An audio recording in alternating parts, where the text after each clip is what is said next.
चलिए नमस्कार दोस्तों, मेरा नाम रवि कुमार। हम लोग फिर से आ गए हैं अपने लाइव यूट्यूब चैनल पे। और पिछले कई दिनों से हम लोग अब जो क्लासेस कर रहे थे वो थोड़ा टाइमिंग सही से सेट नहीं हो रहा था। अब हम लोग 8 साढ़े 8 बजे डेली आएंगे और इसको हम लोग करेंगे। और रही बात, आज हम लोग इकोनॉमिक्स का चैप्टर जो कर रहे थे उसको ख़त्म करेंगे। पहले ज्ञान बिंदु का आइए करते हैं। पिछली जो हम लोग पढ़ाई कर ली है, क्या थोड़ा रिविजन हो सकता है आप लोग से? तो सर आप लोग को बता दीजिएगा, आप लोग रिविजन के तौर पर बताइए तो ज़रा। व्यष्टि और समष्टि अर्थव्यवस्था को कौन डिवाइड किया था 2 भागों में? व्यष्टि और समष्टि क्या था वो? बताओ हो। Ragnar Fisher. अच्छा, अब 5 भागों में वर्गीकरण जो किया था अर्थव्यवस्था को, कौन किया था? इनका नाम था जॉर्ज फिशर। ठीक है। द वेल्थ ऑफ नेशन पुस्तक का कब हुआ था?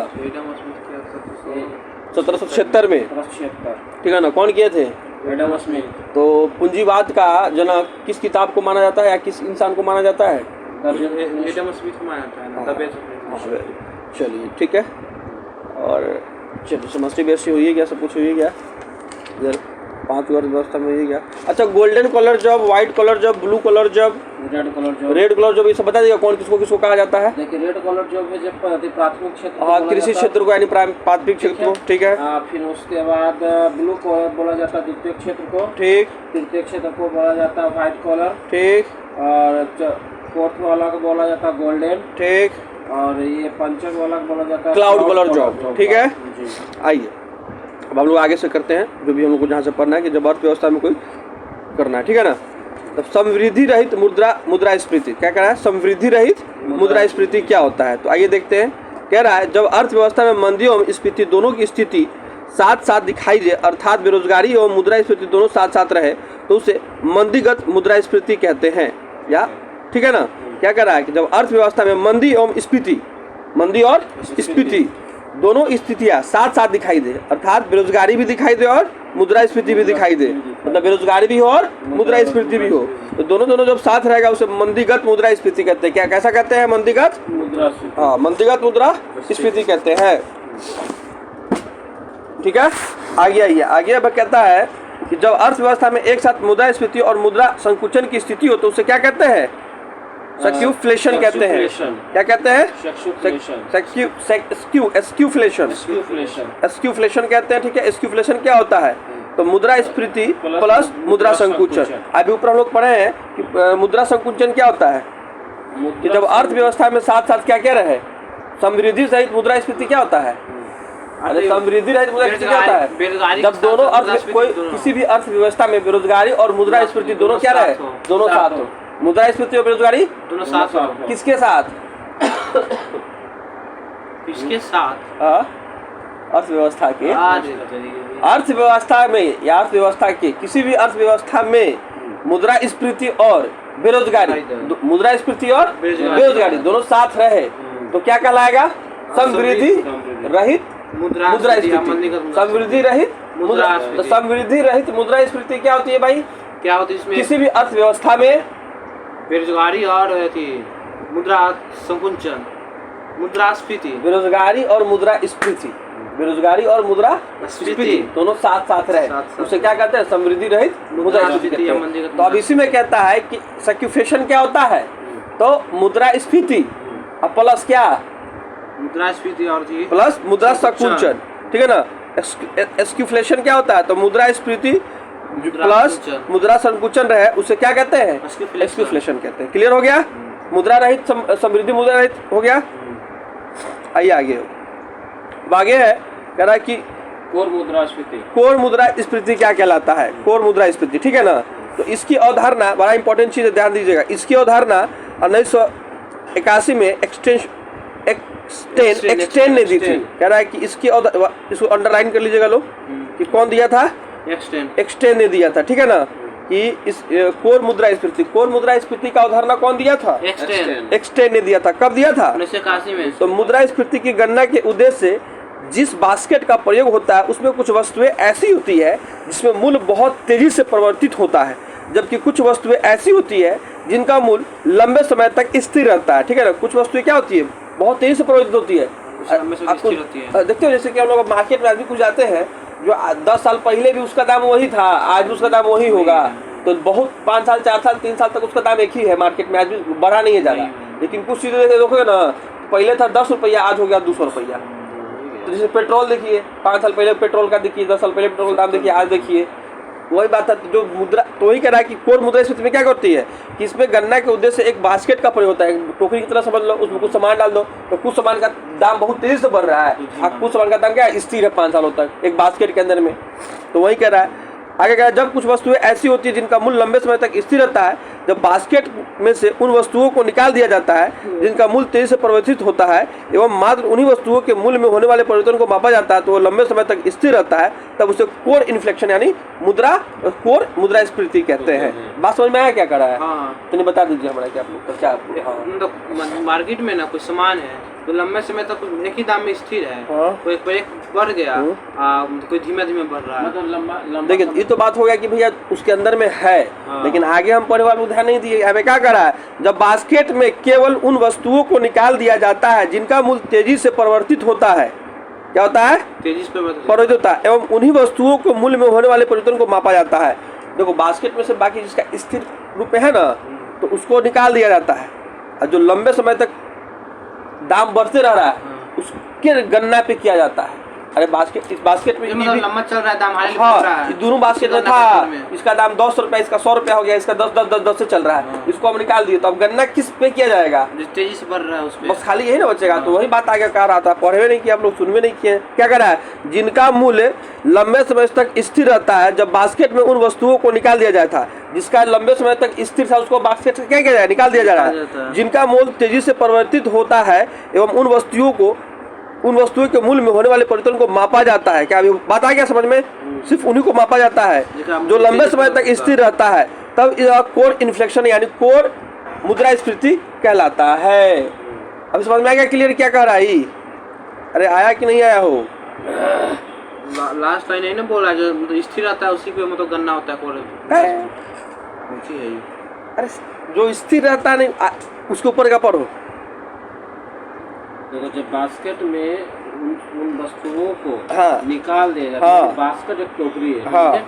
इसमें से 2 वस्तु है, ठीक है, उसमें से एक वस्तु को क्या कर दिया जाता है, निकाल दिया जाता है, यानी कोई एक नहीं एक। अरे यहाँ पे पढ़ो, देखो फिर तुम लोग गलती पढ़ लेते हो ना, ऊपर का पढ़वे नहीं क्यों कह रहा है, जिसमें मूल्य बहुत तेजी से क्या होती है, परिवर्तित होती है, जबकि कुछ वस्तुएं ऐसी होती है जिनका मूल्य लंबे समय तक स्थिर रहता है। यानी ठीक हो गया? यहाँ ये एग्जाम्पल देखो, ये पेन है, ये 2 रुपया में हमेशा ही मिलता है और इसका दाम दिन पर दिन बढ़ रहा है, यही चीज यहाँ पर बता रहा है। इसका स्थिर मूल्य रह रहा है, इसका दाम बढ़ते रह रहा है, ठीक है। तो किसको ऑब्जर्व कर रहा है, लंबे समय तक स्थिर रहता है, इसका स्थिर है। चलो जब बास्केट में उन वस्तुओं को निकाल दिया जाता है, किसको, इस वस्तुओं को जो स्थिर रह रहा है निकाल दिया जाता है। आगे कह रहा है जिनका मूल्य तेजी से परिवर्तित होता है एवं मात्र उन्हीं वस्तुओं के मूल्य होने वाले परिवर्तन को मापा जाता है। सिर्फ उन्हीं वस्तुओं को जो परिवर्तन होता है ना मूल्य में, सिर्फ उसके मापन में किसका नाम कह रहा है, मापा जाता है उन वस्तुओं के मूल्य में जिसमें परिवर्तन केवल होता है, केवल उसको मापा जाता है। और ये कह रहा है जो लंबे समय तक स्थिर रहता था उसको कोर इन्फ्लेक्शन कहते हैं। ठीक है, क्लियर? आगे आइए। कह रहा है फिलिप्स वक्र क्या है, आइए देखते हैं। फिलिप्स वक्र जो होता है वो होता है बेरोजगारी दर को मापा जाता है। क्वेश्चन पूछा हुआ इसे कि फिलिप्स मुद्रास्फीति दर और बेरोजगारी दर के बीच के, ठीक है ना, आइए देखते हैं। कह रहा है यह मुद्रास्फीति दर और बेरोजगारी दर के बीच के अंतर को दर्शाता है। कौन? फिलिप्स वक्र। कह रहा है कि मुद्रास्फीति और बेरोजगारी दर, अभी दोनों साथ साथ कौन सा मुद्रास्फीति कहलाता था? समृद्धि रहित मुद्रास्फीति, जो बेरोजगारी और मुद्रास्फीति दोनों साथ रहे किसी अर्थव्यवस्था में, तो उसको क्या कहते हैं? समृद्धि रहित मुद्रास्फीति कहते हैं। तो वही बात यहाँ भी आ गया है। कह रहा है कि फिलिप्स वक्र जो है या मुद्रास्फीति और बेरोजगारी दर के बीच के संबंध को क्या करता है? दर्शाता है। ठीक है, आइए अब आगे कह रहा है यह अर्थव्यवस्था में मुद्रास्फीति दर बेरोजगारी दर के बीच का उल्टा या विपरीत संबंध को दर्शाता है। मतलब एगो बढ़ेगा तो एगो घटेगा, एगो घटेगा तो एगो बढ़ेगा। जैसे कि मुद्रास्फीति बढ़ेगा तो बेरोजगारी दर घटेगा, और जब बेरोजगारी दर बढ़ेगा तो मुद्रास्फीति घटेगा। मतलब एक दूसरे के विपरीत है, एक दूसरे के विपरीत है। उसको क्या कहते हैं? फिलिप्स वक्र कहते हैं। आगे बढ़ते हैं।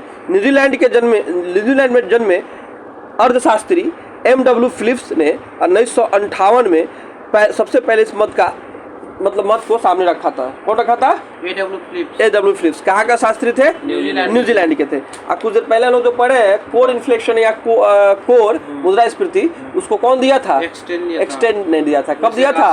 1981 में दिया था। ठीक है ना। चलिए, और अभी मुद्रा फिलिप्स वक्र कौन दिया था? फिलिप्स ने दिया था। कब दिया था? A.W. फिलिप्स ने दिया था। कब दिया था? 1958 में। कहाँ के? न्यूजीलैंड के शास्त्री थे। ठीक है ना। उन्होंने देखा कि कीमत स्थिरता बेरोजगारी के विरुद्ध होती है। क्या करती है? कीमत में क्या स्थिरता बेरोजगारी के विरुद्ध होती है। अभी जस्ट बताए हैं। दूसरे शब्दों में यदि बेरोजगारी कम होती है तो मुद्रास्फीति बढ़ेगी, और बेरोजगारी बढ़ेगी तो मुद्रास्फीति कमेगी। सेम वही है। मुद्रास्फीति बेरोजगारी क्या है? अगर मुद्रास्फीति बढ़ेगी तो बेरोजगारी घटेगी, बेरोजगारी बढ़ेगी तो मुद्रास्फीति घटेगी। एक दूसरे के विपरीत है। अब आइए मुद्रास्फीति का गणना, कैलकुलेशन ऑफ इन्फ्लेशन। किसी भी देश में मुद्रास्फीति की गणना उसके उद्देश्य से सूचकांकों का प्रयोग किया जाता है। भारत में 2 सूचकांक का प्रयोग होता है। कौन कौन सा? एक थोक मूल्य सूचकांक और एक उपभोक्ता। एक होलसेल प्राइस है, कंज्यूमर प्राइस। अरे होलसेल प्राइस जो दुकानदार लेके आता है, और कंज्यूमर प्राइस जो हम लोग खरीद के लाते हैं रिटेलर दुकानों से। इन दोनों सूचकांकों में वर्ष 2014 के पूर्व आरबीआई ने होलसेल प्राइस इंडेक्स को प्रमुख सूचकांक मान रखा था, और इसी आधार पर मौद्रिक नीतियां जारी होती थी। याद रखना, मौद्रिक नीतियां किस पे जारी होती है? होलसेल पे। कब? 2014 से पहले। 2014 से पहले।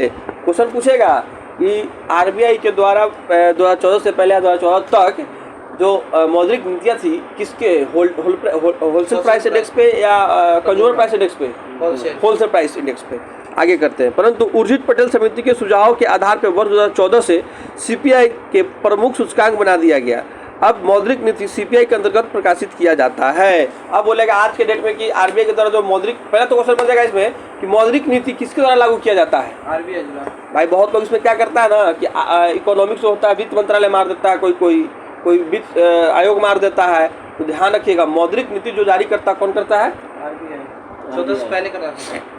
अब जी आज भी आरबीआई करता है। उसको बात सुनो, उसमें अलग लिखा हुआ चीज आज भी आरबीआई ही करता है। लेकिन उसमें पहले क्या कहता था? 2014% लेना किस बेसिस पे करता था? इंडेक्स क्या था उसका?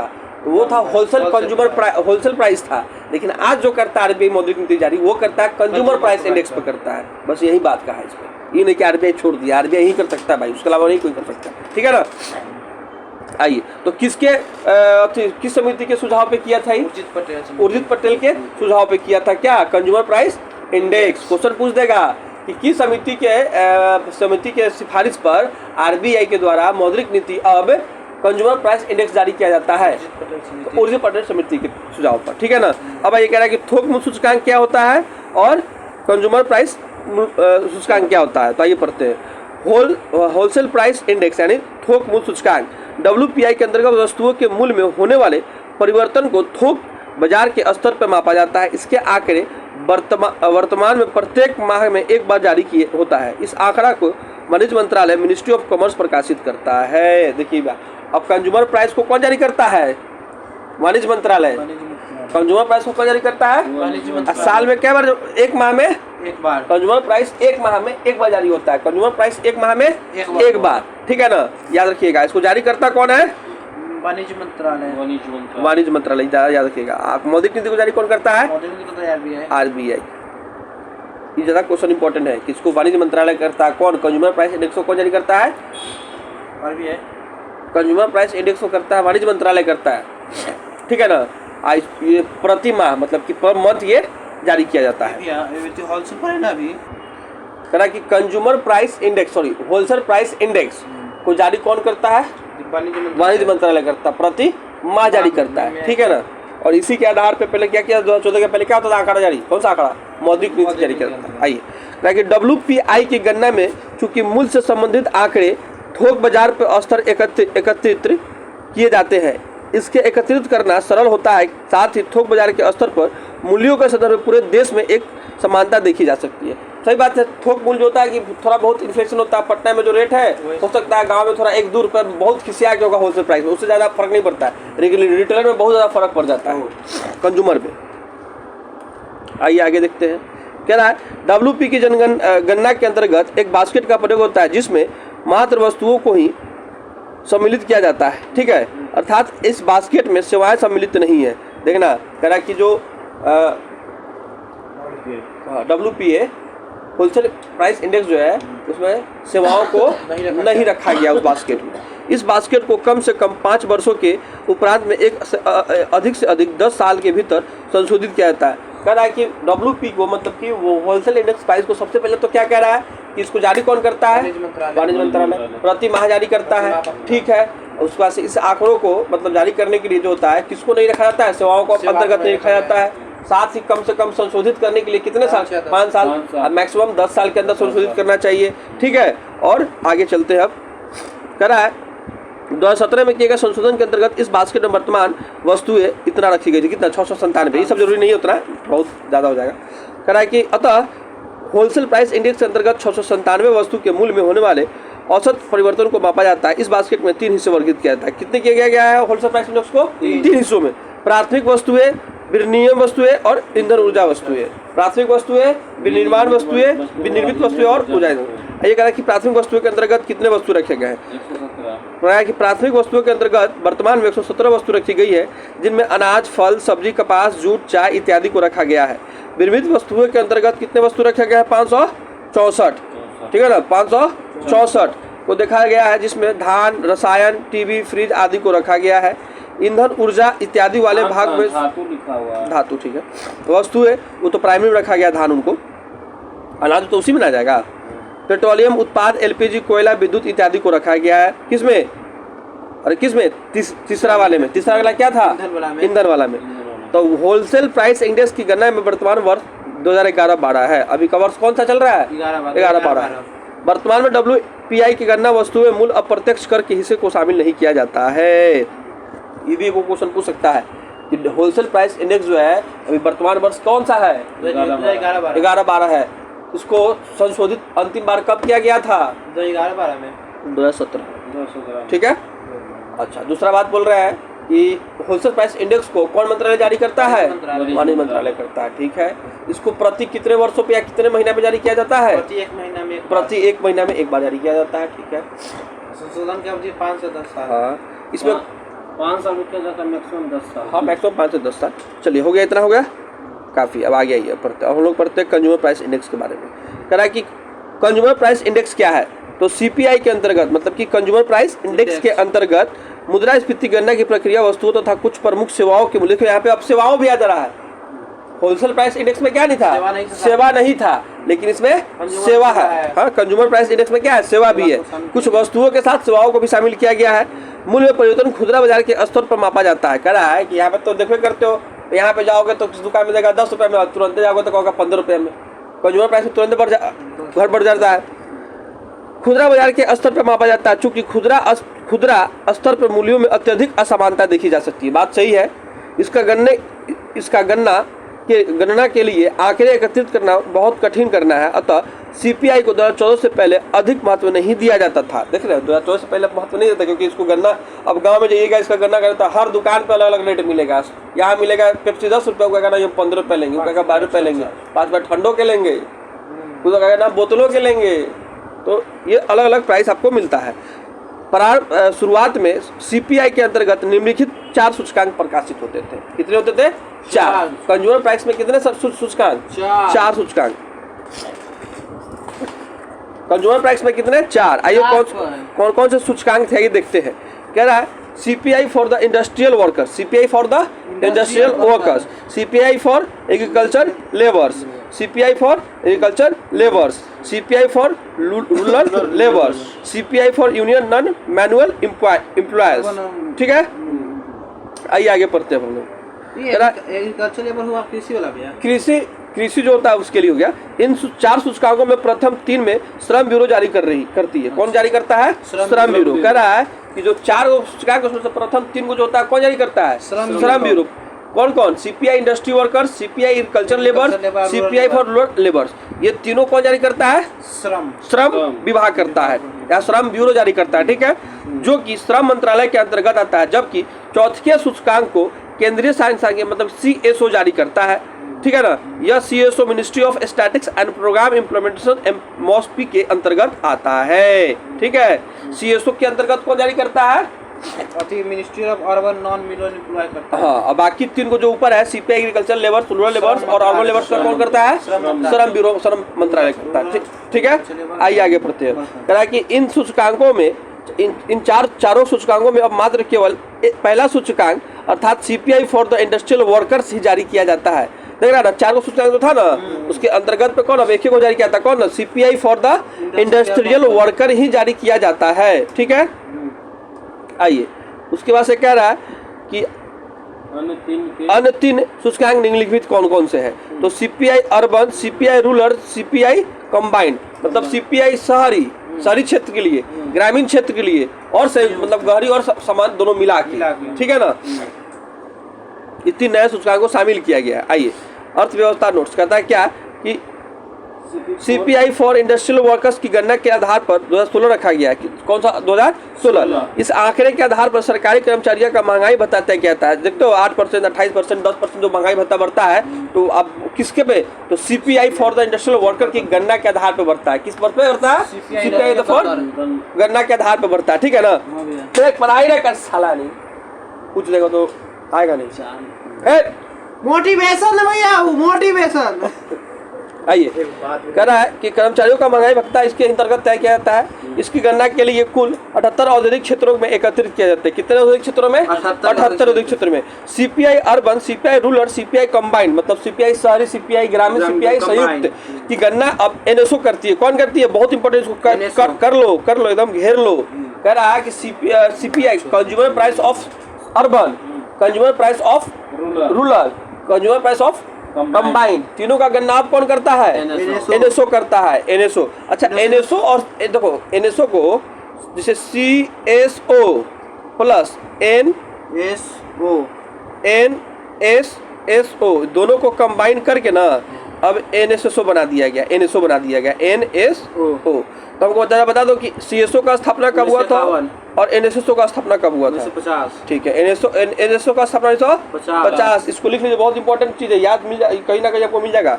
आज सीएसओ का स्थापना 1951 में। ठीक है, तो एनएसओ का स्थापना 1950, सीएसओ का स्थापना 1951 में और दोनों को मिला के बना दिया गया एनएसओ। ठीक है ना, चलिए तो वही कह रहा है कि इसका गणना कौन करता है?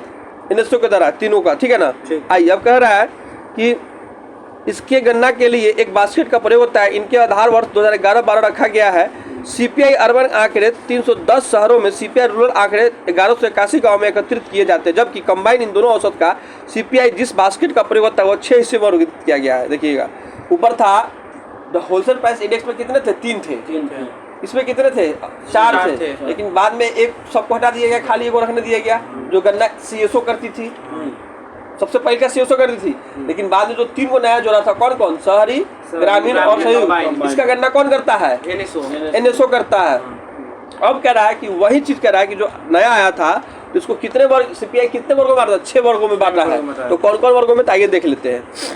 कह रहा है कि पहला खाद्यान्न एवं पेयजल, दूसरा पान सुपारी एवं तंबाकू, तीसरा आवास, चौथा बेडिंग वस्त्र, जूते चप्पल, ईंधन एवं ऊर्जा, छठा हो जाएगा दूर संचार, परिवहन, चिकित्सा, शिक्षा, मनोरंजन इत्यादि। और इस बास्केट में सर्वाधिक भार खाद्यान्न एवं पेय पदार्थ का होता है। ठीक है ना, सर्वाधिक भार क्या होता है? खाद्यान्न और पेय पदार्थ का होता है। वर्ष 2019 में प्रस्तावित national policy on official statics के अनुरूप मतलब एनएसएसओ और सीएसओ को एकीकृत किया गया। इन दोनों के संस्थान पर एनएसओ स्थापना बना गया। अभी 10 पता थे कि सीएसओ और एनएसएसओ को मिला के क्या बना दिया गया? एनएसओ बना दिया गया। तो सीएसओ का स्थापना 1951 में और एनएसओ का स्थापना 1950 में और योजना आयोग का भी स्थापना 1950 में। लेकिन योजना आयोग का नाम बदल के कब कर दिया गया? नीति आयोग कर दिया।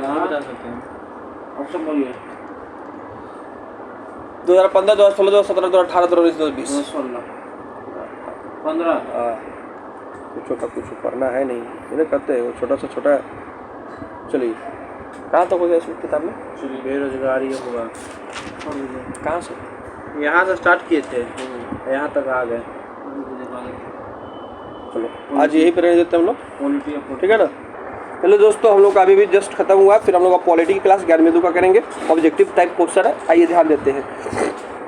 कह रहा है 1922 ईस्वी में किसके द्वारा यह उद्गार व्यक्त किया गया कि भारतीय संविधान भारतीयों की इच्छा के अनुसार होगा? तो महात्मा गांधी के अनुसार किसके द्वारा कहा गया? महात्मा गांधी के द्वारा यह कहा गया कि भारतीयों, क्या कहा गया हो? 1922 में किसके चलिए कब बोले थे? 22 में बोले थे। 1922 में। अगला क्वेश्चन चले है। हाँ भाई अगला चलिए। बोले। वर्ष 1928 में कांग्रेस नेताओं की एक समिति ने भारत के लिए एक संविधान मसौदा तैयार किया गया। इस समिति के अध्यक्ष किसने किया था? तो मोतीलाल नेहरू ने किया था। मोतीलाल नेहरू ने किया था। किसने किया था? मोतीलाल नेहरू ने किया था। ठीक है, जवाहरलाल नेहरू इधर नहीं कच्ची जा रहा है, सीधा याद रखो कि 1928 में कांग्रेस नेताओं की एक समिति में भारत के लिए एक संविधान का मसौदा तैयार किया था। किसके लिए? भारत संविधान के लिए एक मसौदा तैयार किया था। इस समिति के अध्यक्ष कौन थे? मोतीलाल नेहरू। कौन थे? मोतीलाल नेहरू। आइए आगे बढ़ते हैं हम लोग। कहा कि स्वतंत्रता के पूर्व के दिनों में प्रारंभ में किसने संविधान निर्मात्री सभा का प्रस्तुत किया था? तो कौन किया था? तो ये एम एन रॉय किया था। अच्छा, एम एन रॉय जो है ना, वो भारत में कहा जाता है जो कम्युनिस्ट पार्टी का जो गठन या कम्युनिस्ट पार्टी का जो जन्मदाता कहा जाता है वो एम एन रॉय को ही कहा जाता है। ठीक है, भारत में इन्होंने किया था 1925 में, भारत में। लेकिन वो भारत से पहले बोलेगा ना तो 1920 से 1905 या मतलब 8-10 में पहले ही कर दिए थे। कहाँ? सिंगापुर साइड में कर दिए थे, पहले ही कर दिए थे। लेकिन भारत में बोलेगा तो 1925 में गठन किया था। अच्छा, 1925 में ही उसका भी स्थापना है। किसका? आरएसएस का भी स्थापना 1925 में ही है, याद रखिएगा। आरएसएस की स्थापना 1925 में। 1925 में ही सीपीआई हो गया। और सीपीआई एम, एक सीपीआई है और एक सीपीआई एम मार्क्सवादी है, याद रखना। देखो ध्यान दो, एक सीपीआई है, एक सीपीआई एम है। तो सीपीआई बोलेगा ना 1925 में एम एन रॉय के द्वारा, लेकिन सीपीआई एम बोलेगा मतलब कम्युनिस्ट पार्टी ऑफ इंडिया मार्क्सवाद, जो कि अभी राष्ट्रीय पार्टी में उसका अथी है, राष्ट्रवादी का उसका मिला है। सीपीआई को नहीं मिला है, सीपीआई एम को मिला है। क्या? राष्ट्रवादी का मतलब कि राष्ट्रीय पार्टी का दर्जा मिला हुआ है। राष्ट्रीय पार्टी दर्जा कितना है अभी? अभी 8 गो 6 गो है। क्या गो है? 6 गो। BJP, Congress, CPI M, BSP, उसका दो और बता दीजिए आप लोग। आप केजरीवाल, आप नहीं, आप और एगो एनपी, नेशनल पीपुल्स पार्टी। ठीक है, हो गया। अब बताइए तो बीएसपी का स्थापना कब हुआ था?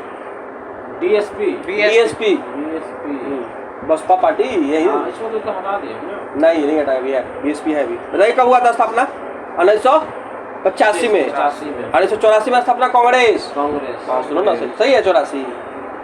हेलो 1985 1885 में आया। 1885 में आया कांग्रेस। फिर 1884 में हुआ एक कर 1900 बोल रहे हैं। 1984 में हुआ।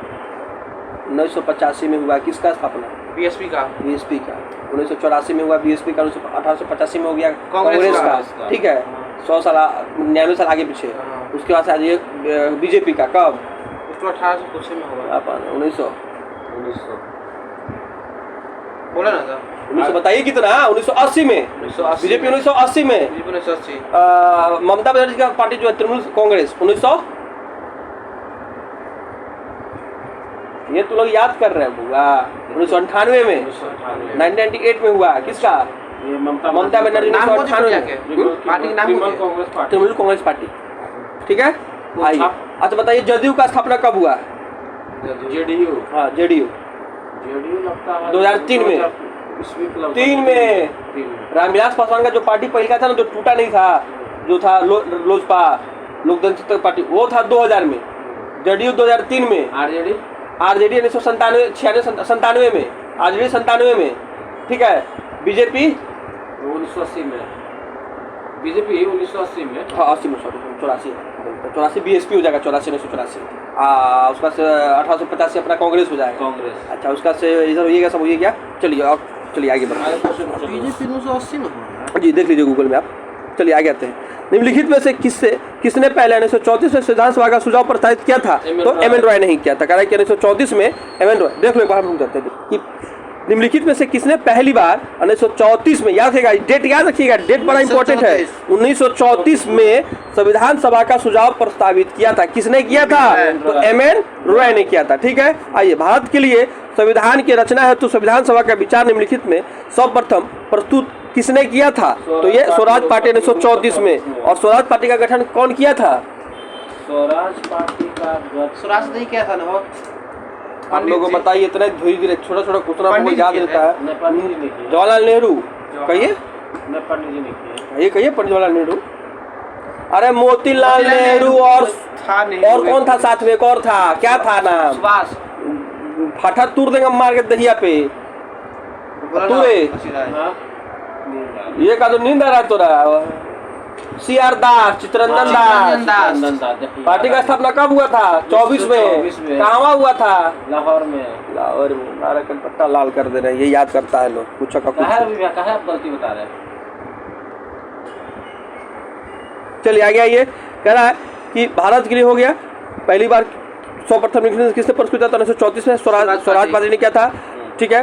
भारत अच्छा पर्सनली बोलेगा ना कि 1934 में पर्सनली व्यक्ति कौन दिया था, तो M.N. रॉय लिखिएगा। पर्सनली व्यक्ति अगर पूछ देगा गांधी जी, नेहरू जी, JP जी कौन दिया था, तो M.N. रॉय 1934 में ही। 1934 में किसी पार्टी संगठन का बोलेगा तो स्वराज पार्टी ने दिया था। ठीक है ना। ये सब IAS प्री का 1996 क्वेश्चन है। कभी भी दरोगा में तो हमेशा यही सब पूछता है, फिर ये पूछता है 1996 क्वेश्चन पूछता है दरोगा का। भारतीय राष्ट्रीय कांग्रेस की ओर से पंडित जवाहरलाल नेहरू यह घोषणा कब है कि स्वतंत्र भारत के संविधान का निर्माण वयस्क मताधिकार पर चुनी गई सभा के द्वारा किया जाएगा? कब किया था इन्होंने? तो 1938 में किया था। कह रहा है कि भारतीय राष्ट्रीय कांग्रेस की ओर से, मतलब कि पंडित जवाहरलाल नेहरू ने, मोतीलाल नेहरू नहीं, पंडित जवाहरलाल नेहरू ने यह घोषणा कब की कि स्वतंत्र भारत के संविधान का जो स्वतंत्र भारत हमारा होगा ना, तो उसका जो निर्माण होगा, तो संविधान का जो हम लोग का निर्माण करेंगे वो किसके आधार पे होगा? वयस्क मताधिकार पे चुनी गई संविधान के द्वारा किया जाएगा। तो ये कब बोला था इन्होंने? 1938 में कहा था, याद रखिएगा। एक निर्वाचित संविधान सभा द्वारा भारत के संविधान निर्माण करने का प्रस्ताव किया गया था। किसके द्वारा किया गया था? तो क्रिप्स मिशन होना चाहिए। इसका आंसर कहाँ है? Cripps mission. ऑप्शन नंबर कितना है? Option number C। अच्छा हाँ sorry, option number C Cripps mission हो जाएगा। ठीक है। आइए 8 नंबर क्वेश्चन पे चलिए हम। 8 नंबर क्वेश्चन कह रहा है संविधान सभा के डैश 1946 के अंतर्गत भारतीय संविधान सभा का निर्माण हुआ था, तो किसमें? कैबिनेट मिशन प्लान हो जाएगा। याद किया? कैबिनेट मिशन प्लान हो जाएगा। क्या सुनिए, बोलिए। अच्छा ऑप्शन है ना? हाँ एकदम। अरे कैबिनेट मिशन प्लान ही तो आया था, तो कि भारत का जो बंटवारा हुआ था या भारत का जो संविधान सभा जब हुआ था, बटा था भारत का संविधान बना था, तो कौन आया था? वही ना आया। तो बोला कि हाँ किसके आधार पे होगा? तो वयस्क मताधिकार का होगा। 10 लाख जनसंख्या पे एक मतलब MLA या MP को हम देंगे। आज भी वही चलता आ रहा है कि 10 लाख पे, लेकिन जनसंख्या बढ़ गई अलग बात है, लेकिन जो हम लोग का परिसीमन होगा 2028 में जो परिसीमन होने वाला हम लोगों का, वो परिसीमन उसी आधार पे होगा कि 10 लाख जहाँ जनसंख्या होगा ना, उसके आधार पे होगा कि एक आदमी जो प्रतिनिधि होगा खड़ा हमारा, उसके पे 10 लाख पब्लिक होना चाहिए। यही था। तो कैबिनेट मिशन भी आया था, तो यही कहा था कि 10 लाख पर पूछता है क्वेश्चन कि कितना जनसंख्या के बराबर बोला गया था कि इलेक्शन लड़ेगा, तो 10 लाख पर एक MLA MP को बोला गया था। ठीक है ना। ये रेशियो पूछता हुआ क्वेश्चन है। आइए, भारतीय संविधान सभा का गठन किया गया था, किसके अंदर किया गया था? तो कैबिनेट मिशन योजना के अंदर किया था। कैबिनेट मिशन कब आया था? 1946 में आया था। ठीक है ना। कैबिनेट मिशन कब आया था? 1946 में आया था। याद रखिएगा इस चीज को। आइए, संविधान सभा का गठन निम्न में से किस योजना के अंतर्गत किया गया था? तो कैबिनेट मिशन के द्वारा किया गया था। संविधान सभा, संविधान विभाजन, भारत का विभाजन या संविधान सभा का निर्माण, ये कोई भी होगा ना, कैबिनेट मिशन। क्योंकि देखो क्यों बताते हैं, क्यों भारत शासन अधिनियम कब आया था? 1935 में आया था, तो होगा ही नहीं। ठीक है ना। क्रिप्स मिशन प्रस्ताव कब आया था? 1927-28 में आया था। ठीक है, ये होगा नहीं।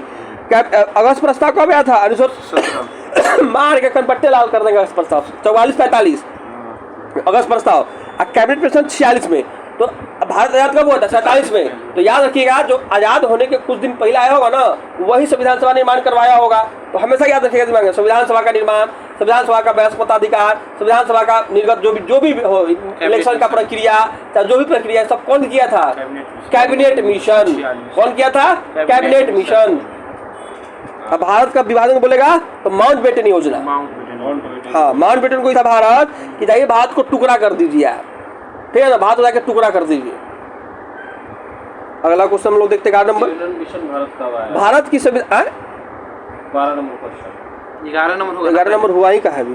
भारत की संविधान सभा गठित करने का आधार क्या था? तो देखिएगा, यही अभी कुछ देर पहले बता रहे हैं को। तो देखिए, कैबिनेट मिशन प्लान 1946 था। क्या था? कैबिनेट मिशन 1946 था। अगर कैबिनेट मिशन भारत कब आया था? तो देखिएगा, इसमें चुपचाप फिर बोलते सुन तो ले। देखिए 20 अप्रैल, 26 मार्च, 24 मार्च, डी। तो याद करेगा, इसका वो ट्रिक बहुत अच्छा है कि 1946 में आया था ना जी, हैं? हाँ। तो 6 लास्ट में है ना, तो उसको ब्रेक करेंगे तो 4 2 6 होना चाहिए, चाहे 3 3 6 होना चाहिए, और कैसे हो सकता है 5 1 6 होना चाहिए। तो देखो तो इस सबको जोड़ के कोई 6 हो रहा है, 24 4 2 6 4 2 6 24 मार्च। याद रखिएगा 46 में आया था 6 4 2 6 मार्च।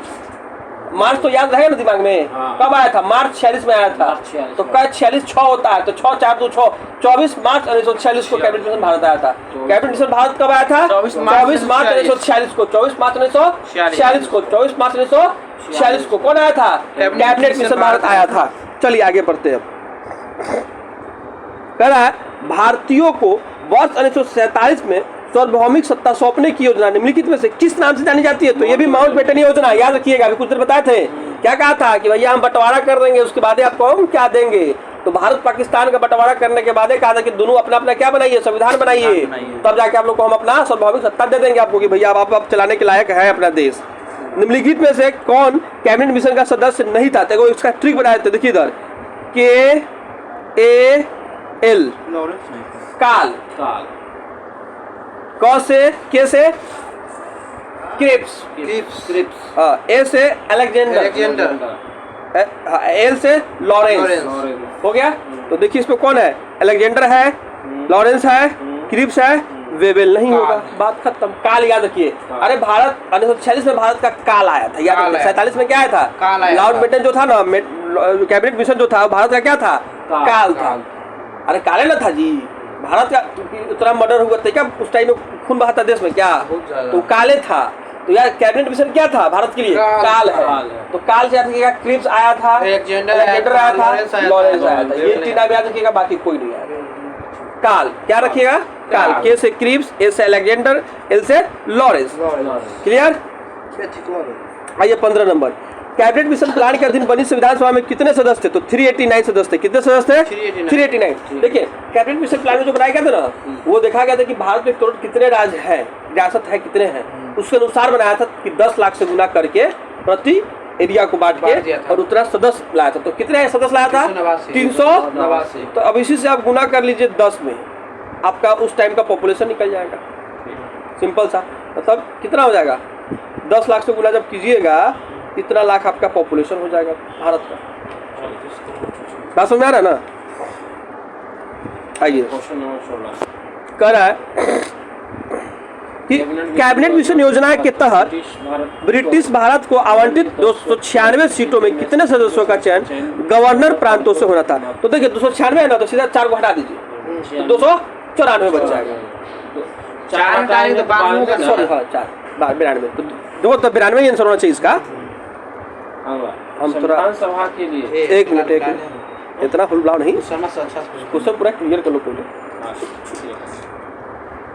हम जानने को नहीं जा रहा है। अब हम नहीं कैबिनेट मिशन योजना के तहत संविधान सभा के लिए जुलाई अगस्त 1946 में हुए चुनाव में ब्रिटिश भारत के लिए आवंटित 296 सीटों में भारतीय राष्ट्रीय कांग्रेस के कितने जीते थे? तो 208 सीटों पे जीते। ठीक है ना? भारत जो कांग्रेस था 296 सीटों पे कितना जीता था? 8। मुस्लिम वही बोलेगा तो कितना सीटों पे जीता था? तो 93 73 होगा। 73 वो जीता था। ठीक है 73 वो जीता है। 73 ही होबे करेगा यार।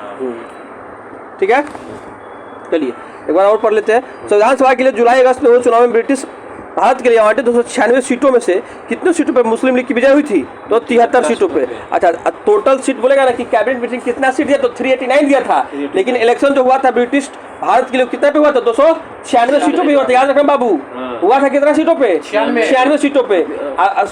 गवर्नर प्रांतों को छोड़ के कितने सीटें थे? 292। और 296 सीटों पे जब हुआ था तो कांग्रेस को कितना सीट आया था? 208। मुस्लिम लीग को कितना आया था? मुस्लिम लीग को 73, कांग्रेस को 208 और गवर्नर प्रांतों के लिए 292। और टोटल कैबिनेट मिशन के तहत कैबिनेट मिशन के तहत कितना सीट था टोटल? 389। अब आया सही पे 389। ठीक है 389 जी। आइए 389 था। डॉक्टर राजेंद्र प्रसाद को संविधान सभा का स्थायी सभापति कब चुना गया था? तो दिसंबर 1946 को। दिसंबर 1946 सही है ना? हो हाँ सही है। ठीक है, जब कोई लगे तो कंफ्यूजन पूछ लीजिए। भारत की संविधान सभा की पहली बैठक कब आयोजित की गई थी? तो जब पहली बैठक बोलेगा तो 9 दिसंबर 1946 को, दूसरी बैठक 11 दिसंबर 1946 को। अच्छा, तीसरी बैठक में क्या हुआ था? 13 हो जाएगा। देखो 13 दिसंबर 1946 में क्या हुआ था? उद्देश्य प्रस्ताव, अरे बहुत अच्छे से पढ़ा हुए, सब कोई मार देंगे, किसी दिन मुड़ी फोड़ मार देंगे। 9 दिसंबर, 11 दिसंबर, 13 दिसंबर अच्छे से सीरीज से बताए हुए हैं। फिर 22 जनवरी 247 में प्रस्तावना पारित हुआ था। तब पेश कब हुआ था? बढ़िया से काम कर दीजिए। अरे दादा देखिए, ये वही क्वेश्चन है। 9 दिसंबर 1946 को पहली बैठक में अस्थायी अध्यक्ष बने थे कौन? राजेंद्र प्रसाद। एक तो अस्थायी बोले भाई सच्चिदानंद सिन्हा बने थे। सच्चिदानंद सिन्हा अस्थायी। और 11 दिसंबर को अस्थायी बने थे राजेंद्र प्रसाद। 13 दिसंबर 1946 को बने थे। क्या हुआ था? जवाहरलाल नेहरू द्वारा संविधान सभा के पटल पर उद्देश्य प्रस्तावित किया गया था, लेकिन उस प्रस्ताव को पारित किया गया था 1947 में। ठीक है, क्लियर? बड़े ये गलाल है, आप लोग पढ़ रहे हो। संविधान सभा की पहली बैठक आयोजित किया गया था 9 दिसंबर 1946 को। कहाँ किया गया था? नई दिल्ली में, सेंट्रल हॉल में, लाइब्रेरी। ठीक है ना? डॉक्टर राजेंद्र प्रसाद को संविधान का स्थापित सभापति चुना गया था। कब बताइए? दिसंबर 1946 में। लेकिन क्या दिसंबर को बोल देगा तो क्या बोलिएगा? 11 दिसंबर को।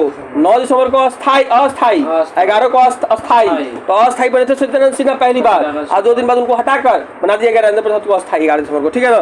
भारतीय संविधान सभा की स्थापना की गई थी, कब की गई थी बताइए? 9 दिसंबर 1946। ठीक है। संविधान सभा का गठन कब हुआ था? दिसंबर 1946 में। ठीक है, दिसंबर 1946 में। ठीक है, आइए। संविधान सभा का प्रथम अधिवेशन शुरू हुआ था 9 दिसंबर 1946 को। ठीक है, 9 दिसंबर 1946 को आयोजित संविधान सभा की प्रथम बैठक कौन थे? तो सच्चिदानंद सिन्हा साहब थे। देखिएगा, अभी क्वेश्चन पूछिए ना 9 दिसंबर वाला, तो इसी को घुमा फिरा के पूछेगा। बस दिमाग में अपना जोर डालना है कि सीधा सीधा पहला संविधान सभा का बैठक 9 दिसंबर 1946 को। अध्यक्ष बने थे अस्थाई अध्यक्ष बने थे, अस्थाई नहीं अस्थाई। कौन बने थे? सिन्हा। बात खत्म। 3 क्वेश्चन याद रहेगा, 1000 क्वेश्चन इसी से बनेगा, घुमा फिरा के उल्टा पुल्टा जोर मार के। संविधान सभा का अस्थायी अध्यक्ष कौन बने थे? अब राजेंद्र प्रसाद। कब? 11 दिसंबर 1946। तो बस यही 2 क्वेश्चन को हम लोग को थोड़ा सा तोड़ मोड़ के याद करना है, बाकी आपका क्वेश्चन आराम से बनेगा सारा इसमें। हम लोग चैप्टर कौन सा पढ़ रहे हैं? संविधान निर्माण। चलिए आइए, अब कह रहा है संविधान सभा की प्रथम बैठक की अध्यक्षता किसने किया था? सच्चिदानंद सिन्हा। भारतीय संविधान सभा के उद्घाटन अधिवेशन की अध्यक्षता किसने की थी? डॉक्टर सच्चिदानंद सिन्हा। ठीक है। भारतीय संविधान निर्मात्री सभा के अध्यक्ष कौन थे? अब निर्मात्री सभा पूछा तो बताइए कौन थे आप लोग? डॉक्टर राजेंद्र प्रसाद। राजेंद्र प्रसाद। याद रखिए, निर्मात्री सभा तो दर्द सभा। ठीक है ना? सब कौन थे? राजेंद्र प्रसाद।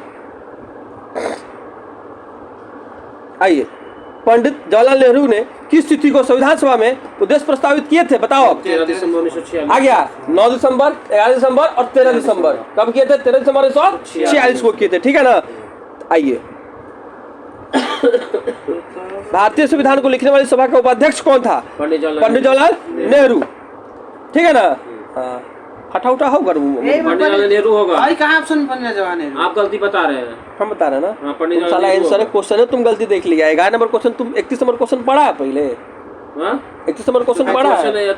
32 नंबर बोल रहे हैं। हाँ, 32 नंबर पढ़े हैं, सुन लिया हो? 21 नंबर होगा पहले। लिखने वाला होंगे एच.सी. मुखर्जी होंगे उसमें। आप सुन लेना, हम क्वेश्चन क्या पढ़ रहे हैं सर? भारतीय संविधान को लिखने वाली संविधान सभा के ये उपाध्यक्ष होंगे। उपाध्यक्ष तो बोले ना, हम प्रस्ताव पारित तो हम पढ़वे नहीं किए को बना।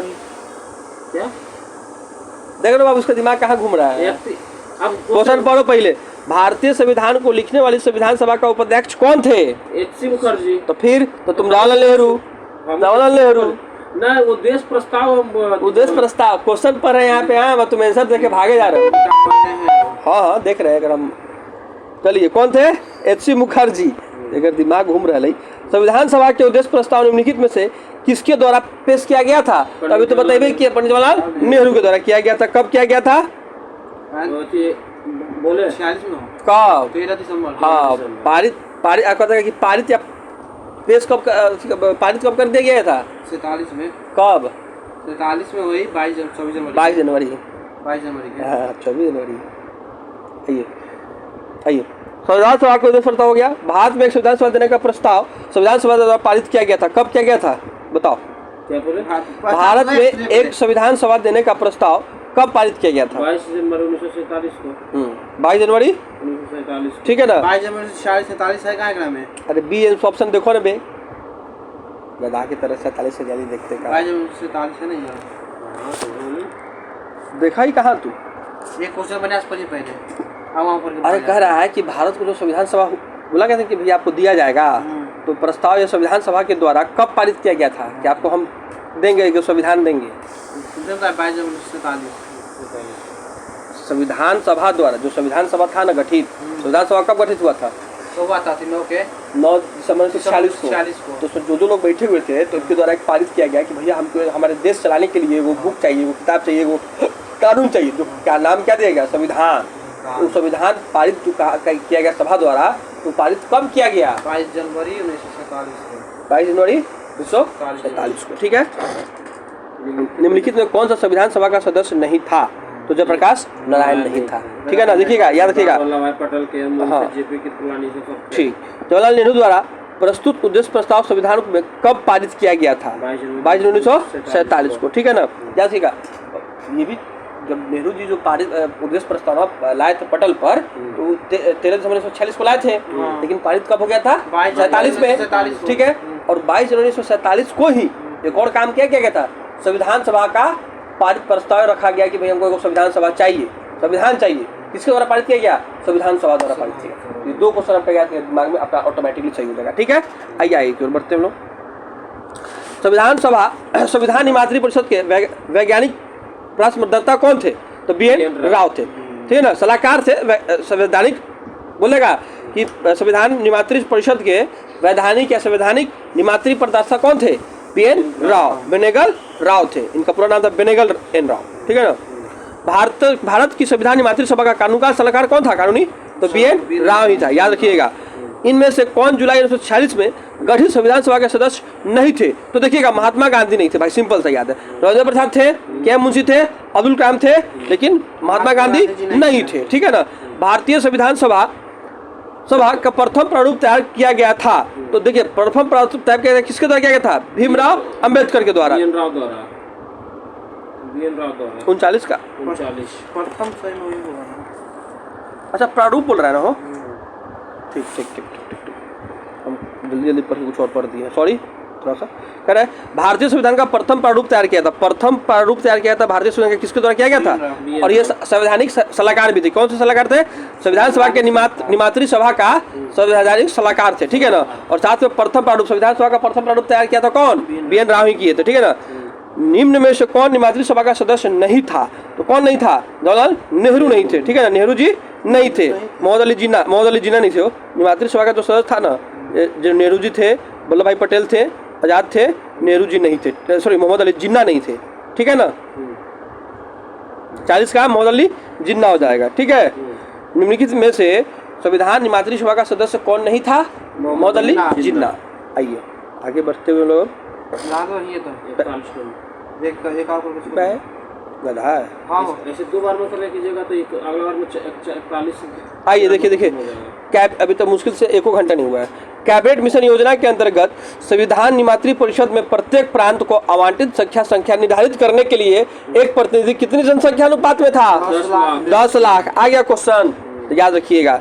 इन व्यक्तियों में से कौन कैबिनेट मिशन का सदस्य नहीं था? तो अभी बताए थे कि काल अपने लॉरेंस निकाल लेना है, काल से विलियम वुड को हटा देना है, लॉरेंस अलेक्जेंडर। बस काल याद रखिएगा, आपका सीधा निकल जाएगा कि क्रिप्स है, अलेक्जेंडर था, लॉरेंस था और विलियम वुड नहीं था। हाँ, 3 ही था, याद रखिएगा। ये भी बात 3-4 को याद मत रख लीजिएगा लोग।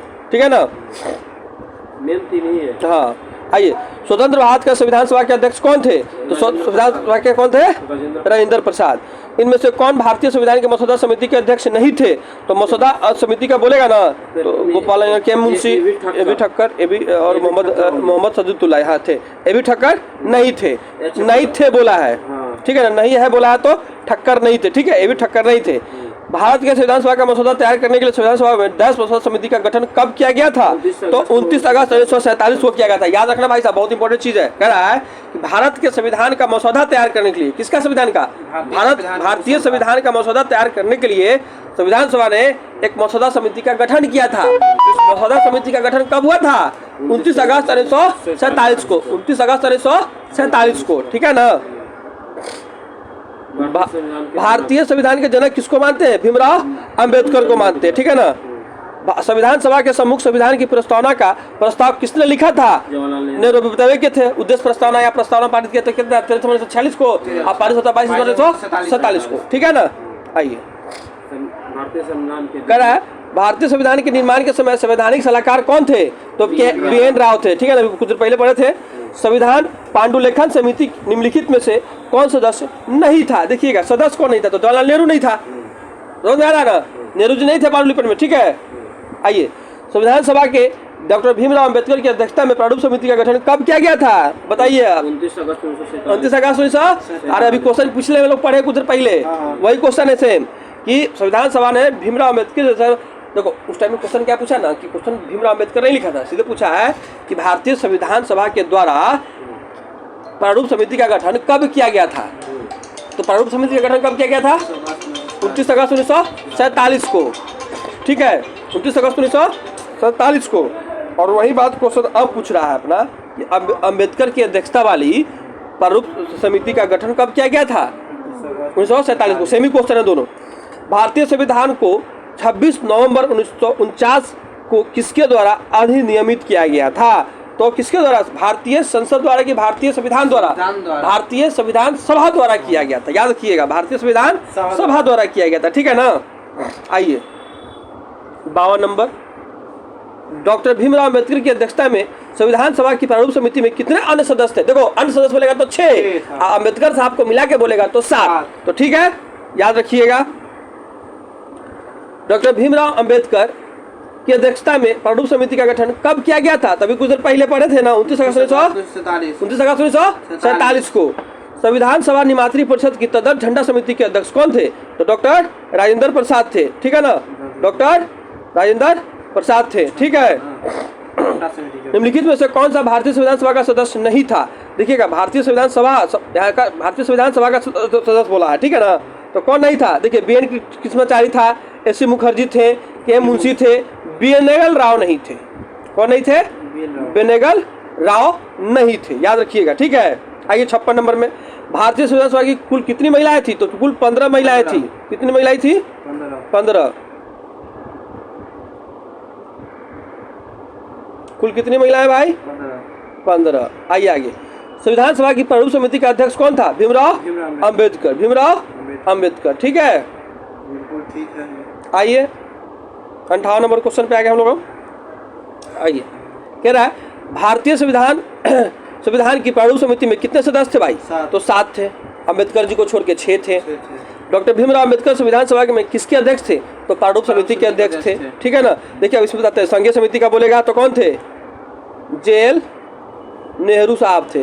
जवाहरलाल नेहरू। हाँ, संघीय, जितना संघीय लगा दे समिति, JL नेहरू। अब प्रांतीय बोलेगा तो पटेल साहब थे, वल्लभ भाई पटेल। ठीक ना?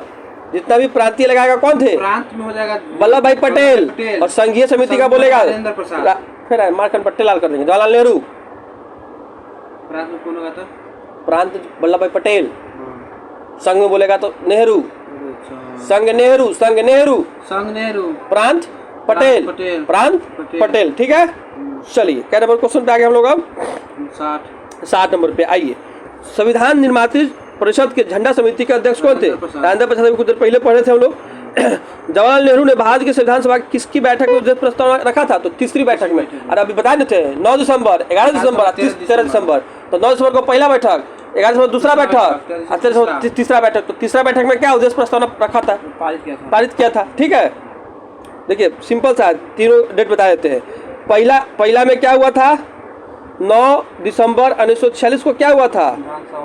पहला गठन, पहला उसमें अस्थायी अध्यक्ष बने थे कौन? सच्चिदानंद सिन्हा। दूसरा सेकेंड सिटिंग में क्या हुआ था? 11 दिसंबर 1946 को क्या हुआ था? अस्थायी अध्यक्ष बने थे डॉक्टर राजेंद्र प्रसाद। अस्थायी, पहले का होगा अस्थायी, दूसरा का होगा अस्थायी। गधा है, सोचे हुआ 9 दिसंबर 1946 को अस्थायी बनी थी, जो सच्चिदानंद सिन्हा थे, अस्थायी थे। हाँ, 13 दिसंबर 1946 को, 11 दिसंबर 1946 को अस्थायी डॉक्टर राजेंद्र प्रसाद बने थे। अस्थायी कौन था उसमें? फिर अस्थायी कौन था? अस्थायी था गदा ने तो बताइए थी। अस्थायी पहला 9 दिसंबर, पहला में सुनिए ना, पहला में अस्थायी हुए सच्चिदानंद सिन्हा, अस्थायी हो गए राजेंद्र प्रसाद हाँ और तो दूसरा 11 में तो अति अस्थायी कौन उसमें थे तो वह होली नहीं पहलुका जे होली जे वो होते हां पहलुका होली तो वही अच्छा पहला में हम सुना पेका में अस्थायी अस्थायी दोनों वाले पहलुका अस्थायी बनले हल्ले ओकरा हटा के बनावल गेले ने फिर अस्थाई माने क्या होता है पहले तो एगो अपने परमानेंट अस्थाई और अस्थाई माने क्या होता है? परमानेंट बताइए ना अस्थाई का मतलब होता है जब नौकरी तो लगा तो स्थायी नौकरी लग जाए बिहार पुलिस में उनको 9 को बनाया गया 11 को हटा दिया गया तुमको आज तक ये नहीं समझ में आएगा अस्थायी नहीं भाई हाँ जैसे प्राइवेट नौकरी पहला अस्थाई बने थे समझिए ना सीधा हाँ हो गया क्लियर हो गया 9 को बनाया गया था उनको 11 को हटा दिया बता गया देगा फिर 11 को बनाया गया परमानेंट रह गए थे अस्थायी हो गया परमानेंट हाँ परमानेंट नहीं 5 साल के लिए बताना चाहिए था कैमरा क्वेश्चन चल रहा है। 210 स्पीड में आप बोलते हैं तो ये सब लड़का हो दूध पीवा है तुमको अभी भी समझाएंगे धीरे धीरे आए हो गया आइए अब आगे बढ़ते हैं मेल में चल गई आइए आगे हम लोग बढ़ते हैं हेलो हेलो हेलो अगला क्वेश्चन कह रहा है अरे मां जा जा संविधान सभा के संवैधानिक सलाहकार कौन थे तो बेनेगल राव नरसिम्हा राव बीएन राव बेनेगल रामाराव नरसिंह नरसिम्हा राव बेनेगल नरसिम्हा नरसिम्हा राव। राव बीएन राव ठीक है ना हाँ ठीक ठीक क्वेश्चन नंबर कितना 328 62 हो गया भारत के प्रथम राष्ट्रपति कौन थे राजेंद्र प्रसाद। तो किसी को नहीं पता होना चाहिए था मेरे हिसाब से हाँ। लेकिन याद है तुम लोग को बहुत टैलेंटेड हो बता सकते हो कहाँ के थे हो गया ठीक है पर बिहार के थे थे निम्नलिखित में से कौन छपरा जिला के निम्नलिखित में से कौन से भारतीय संविधान सभा का वैसे क्यों ऐसे ना बोले अच्छा थी निम्नलिखित में से कौन भारतीय संविधान सभा के प्रारूप समिति के अध्यक्ष थे तो भीमराव अंबेडकर थे संविधान सभा ने संविधान के प्रारूप पर विचार करने के लिए कितने दिनों बाद निर्माण प्रक्रिया शुरू की थी तो देखिए बोलेगा ना कि बैठक और बहस तो बैठक 114 बहस बोलेगा तो 141 याद रखिएगा बहस कितना दिन 141 दिन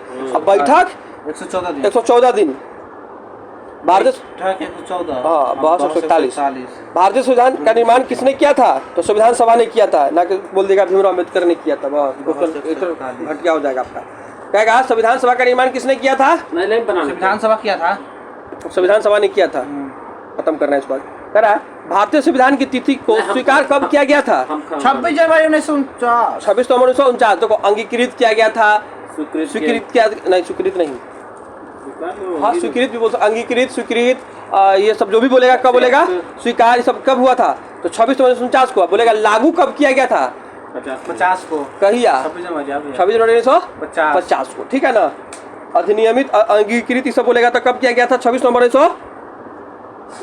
1949 को लागू बोलेंगे तब 50 को ऐसे बोलिए ना तो तुम ध्यान दे नहीं रहे हो हाँ रोक लेते हैं अपना ध्यान देना नहीं है बता मुंह में रोक लेते हैं चलिए भारतीय संविधान सभा के प्रारूप समिति के अध्यक्ष कौन थे तो भीमराव अंबेडकर थे ये पहले तो प्रारूप समिति पढ़ रहे थे प्रारूप समिति को पढ़वे नहीं किए होंगे अबे प्रारूप समिति में सदस्य कितने थे 7 थे उसके अध्यक्ष कौन थे भीमराव अंबेडकर थे अध्यक्ष को छोड़ देगा तो 6 को बचेगा तो वही तो है पहले कौन पढ़ दिए तोरा क्या भाई कौन नेहरू जी पढ़ दिए का जब नहीं पढ़ोगे तो यही होगा बाबू मसौदा समिति के अध्यक्ष कौन थे जिनके पास संविधान सभा का मसौदा तैयार करने का कार्य था तो अम्बेडकर साहब थे ठीक है ना भारतीय संविधान को बनाने हेतु भारतीय संविधान के कुल कितने अधिवेशन हुए थे तो 12 अधिवेशन याद रखना वो क्वेश्चन पूछेगा सीधा कि संविधान बनाने के लिए जो क्या होता है अधिवेशन हुआ था या बैठक हुआ था सम्मेलन हुआ था तो कितने सम्मेलन है कितने अधिवेशन 12 हुए थे ठीक है ना भारतीय संविधान का किस तिथि को संशोधन अधिवेशन दोनों सेम है अरे संशोधन कहाँ लिखा हुआ अधिवेशन है यार संशोधन बोल रहे हैं हम नहीं संशोधन अलग चीज देखो संशोधन होता है जरूरी नहीं कि सम्मेलन करके संशोधन किया जा सकता है हो सकता है कि कहीं बैठ के भी संशोधन किया जा सकता है लेकिन सम्मेलन का मतलब होता है कि पूरे हम लोग जितने आदमी हैं वो लोग बैठ के कोई बहस किसी बात पर चर्चा करेंगे विचार विमर्श करेंगे उसको सम्मेलन में सम्मिलित किया जाता है लेकिन संशोधन का मतलब होता है कि हम लोग संशोधन कर दिए हैं संशोधन करने के लिए बैठक किया जाता है चाहे सम्मेलन किया जाता है उस पर विचार विमर्श किया जाता है लेकिन संशोधन में विचार विमर्श नहीं होता है वो सब पहले हो गया रहता है सीधे संशोधन कर दिया जाता है ठीक है ना तो भारतीय संविधान बनाने हेतु संविधान सभा में कुल कितने अधिवेशन हुए थे 12 भारतीय संविधान को किस तिथि को अपनाया गया था अंगीकृत किया गया था या क्या हाँ कब 26 जनवरी 26 नवंबर 1949 ठीक है ना ज्यादा कंफ्यूजन मत हो तुम भारतीय संविधान सभा अधिनियमित कब हुआ था अंगीकृत एवं अधिनियमित तो सेम डेट हो जाएगा अरे अधिनियमित अंगीकृत अपनाया, स्वीकार किया गया, कुछ बोलेगा तो 26 नवंबर 1949, खाली बोलेगा कि लागू कब किया गया था तो 26 जनवरी 1950 को किया गया था। ठीक है ना जी। चलिए, भीमराव अंबेडकर का संविधान सभा का निर्वाचन हुआ था बम्बई प्रेसिडेंसी से। ठीक है, लेकिन बोलेगा कि सबसे पहली बार कहाँ से हुआ था तो बंगाल प्रेसिडेंसी से। लेकिन बंगाल को जब अलग पश्चिमी और पूर्वी में बांट दिया गया था, ठीक है ना, तो इसलिए उनको वहां से हटना पड़ा, वहां से हट के बम्बई प्रेसिडेंसी चले गए थे। 74 नंबर तो कह रहा है कि निम्नलिखित में संविधान सभा की संघ समिति का अध्यक्ष कौन था? जवाहरलाल नेहरू था। ठीक है ना, बता ना, संघ समिति जितना बोलेगा जवाहरलाल नेहरू हो जाएगा, प्रांतीय समिति जितना बोलेगा क्या हो जाएगा? वो हो जाएगा पटेल जी हो गए। संविधान सभा की प्रांतीय संविधान समिति के अध्यक्ष कौन थे? सरदार पटेल थे। ठीक है ना, भारतीय संविधान समिति के प्रारूप समिति का अध्यक्ष कौन था? भीमराव अम्बेडकर। अभी सब क्वेश्चन के लिए उतना टाइम मत दो, जल्दी पढ़ के भाग होगा कि सब पढ़ा हुआ चीज सब, इसका पहले इतना टाइम दो। संविधान सभा द्वारा मौलिक अधिकारों अल्पसंख्यकों हेतु सलाहकार समिति अध्यक्ष कौन थे? सरदार पटेल थे। देखिए इसका पे बताते कहाँ थे। कह रहा है कि 1931 में एक अधिवेशन हुआ था कांग्रेस का। कहाँ हुआ था?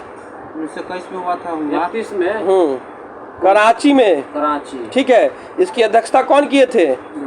पटेल साहब किए थे। ठीक है, और इस कराची अधिवेशन में ही कहा गया था गांधी जी बोले थे कि गांधी मर सकता है लेकिन गांधीवाद नहीं मर सकता है, और गांधी जी को वामपंथ के द्वारा काला झंडा दिखाया गया था, और गांधी जी यहीं पे एक मुट्ठी उठा के बालू कहे थे कि गांधी मर सकता है, गांधीवाद नहीं मर सकता है।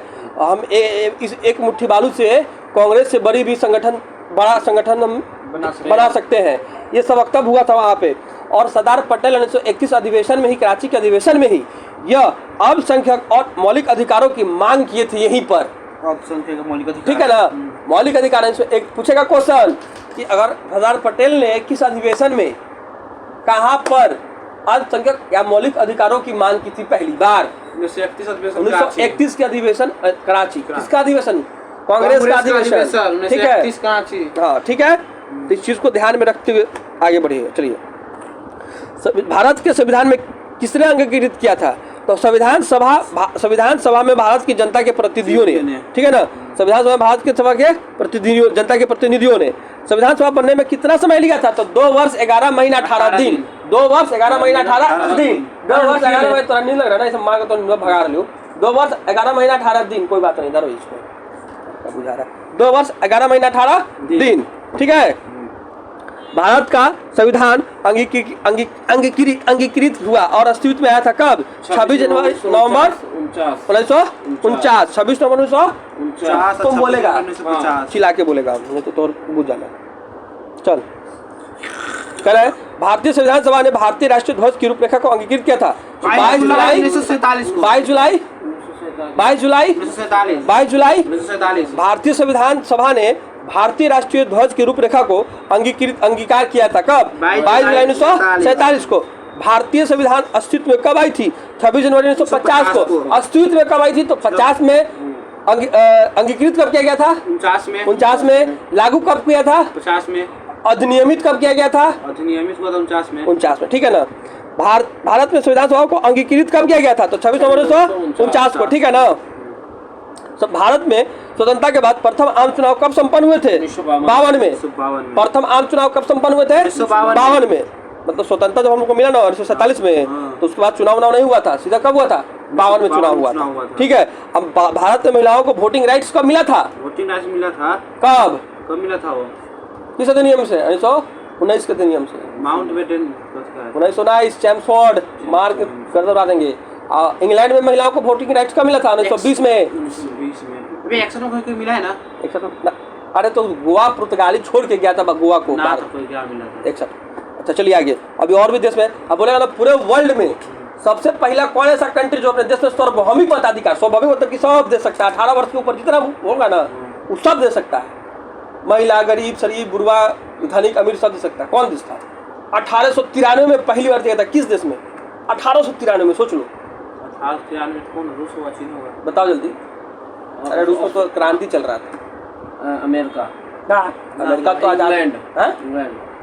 इंग्लैंड तो भैया 1920 तो अपना देश में दिया, महिलाओं को दिया 1920 में। न्यूजीलैंड 1893 में पहला ऐसा कंट्री है न्यूजीलैंड जो महिलाओं को या सार्वभौमिक मताधिकार दिया था। ठीक है, इंग्लैंड 1920 में दिया था। ठीक है, फ्रांस 1946 1846 में दिया था महिलाओं को वोटिंग राइट्स, ठीक है। और दास प्रथा का अंत जो बोलेगा उन्मूलन कब हुआ था, तो 1848 में हुआ था। कहाँ? 1843 में। भारत 1848 में, 1843 में फ्रांस में। दास प्रथा का भारत में अंत 1848 में, और वहाँ पे 1843 में। 1846 में महिलाओं को वोटिंग राइट्स, ठीक है।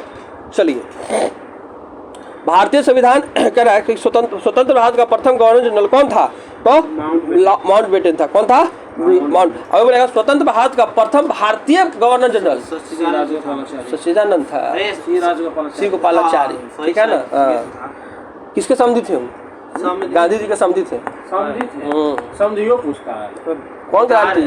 जब भी पूछ सकता कि गांधी जी लंगोटा कब पहने थे, गांधी जी कौन कपड़ा पहने थे, गांधी जी जब ये पूछा गांधी जी थे टॉयलेट कब करने के, कोई गारंटी नहीं पूछ सकता है। तो कितना हालते थे जो भारतीय संविधान, भारतीय स्वतंत्रता अधिनियमित कब स्वीकृत किया गया था, तो 15 अगस्त 1947 को। और हम लोग का स्वतंत्रता 15 अगस्त 1947 को बताना जी, तो याद रखिएगा। आइए, भारतीय संविधान में शामिल कब हुआ था, तो 395 अनुच्छेद है, ठीक है। 22 भाग है, 12 अनुसूचियां है। लेकिन यही बोलेगा कि 1935 के अधिनियम में कितने अनुच्छेद थे, कितने भाग थे, कितने अनुसूचित थे, कोई बता देगा हमको?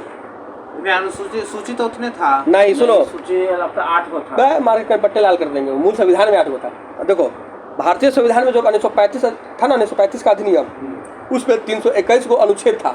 अच्छा, 321 को अनुच्छेद था, 14 को भाग था, 12 10 को अनुसूची था।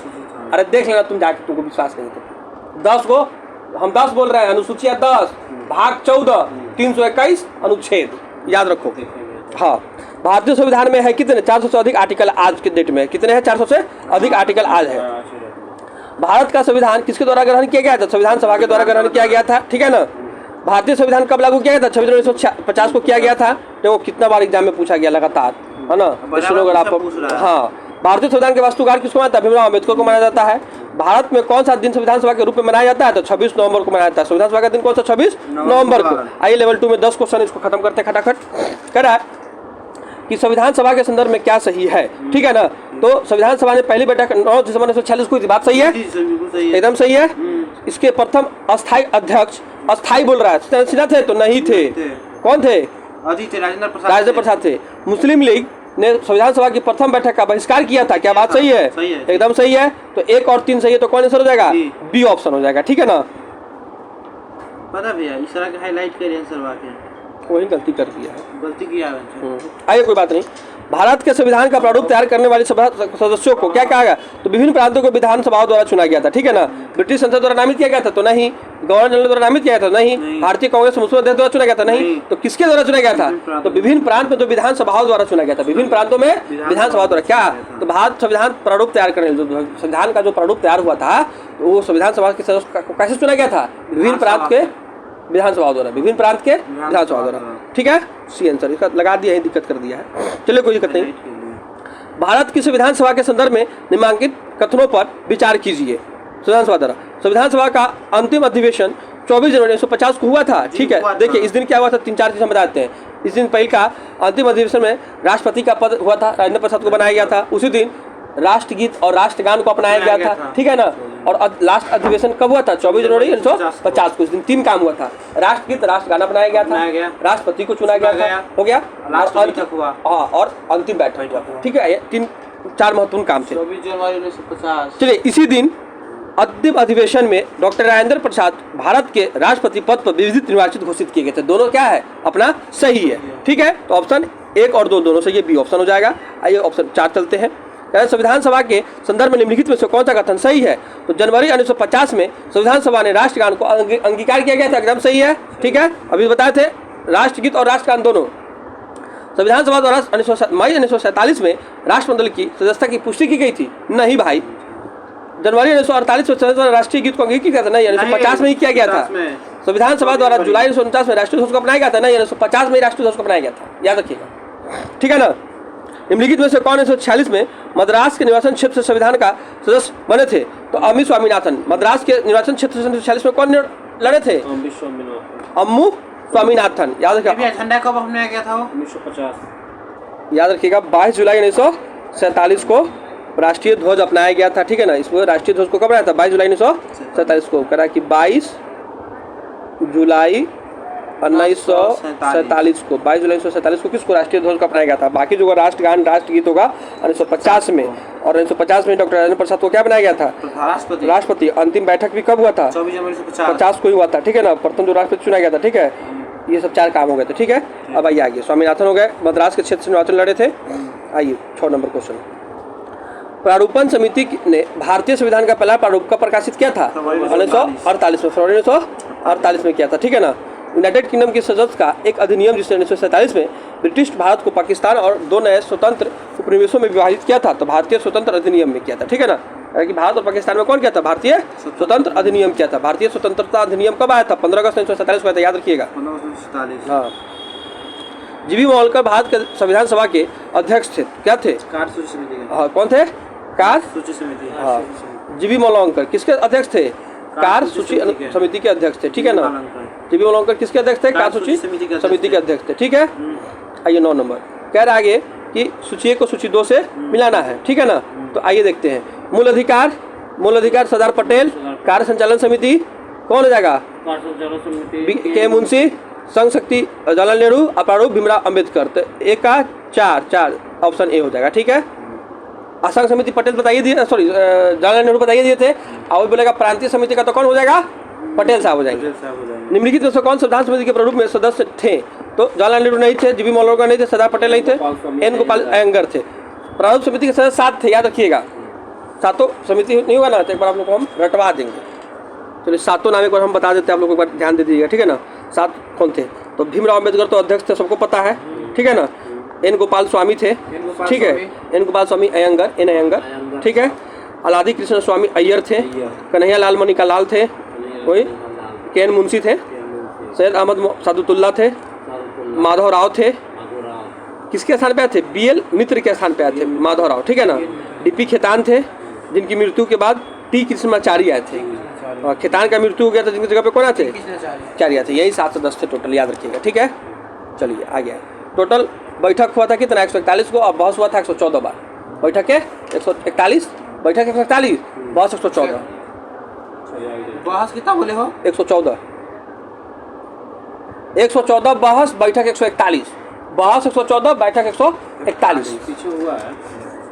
संविधान को 26 जनवरी। बहस कितना बोले भैया? बहस 114। नहीं बहस 147। 114। अभी तुमने लिखवाया लड़ा पीछे। अबे हम संविधान सभा को 26 जनवरी के दिन लागू करने का निर्णय इसलिए लिया गया था क्या कि कांग्रेस स्थिति को 1930 में स्वतंत्रता दिवस के रूप में मनाया गया था। तो लेकिन कहाँ मनाया था बता देते, देखिए ये लाहौर अधिवेशन 1929 में लाहौर नदी के रावी नदी के किनारे लाहौर अधिवेशन हुआ था। तो उस दिन क्या हुआ था कि लोग झंडा फहराया था, ठीक है ना।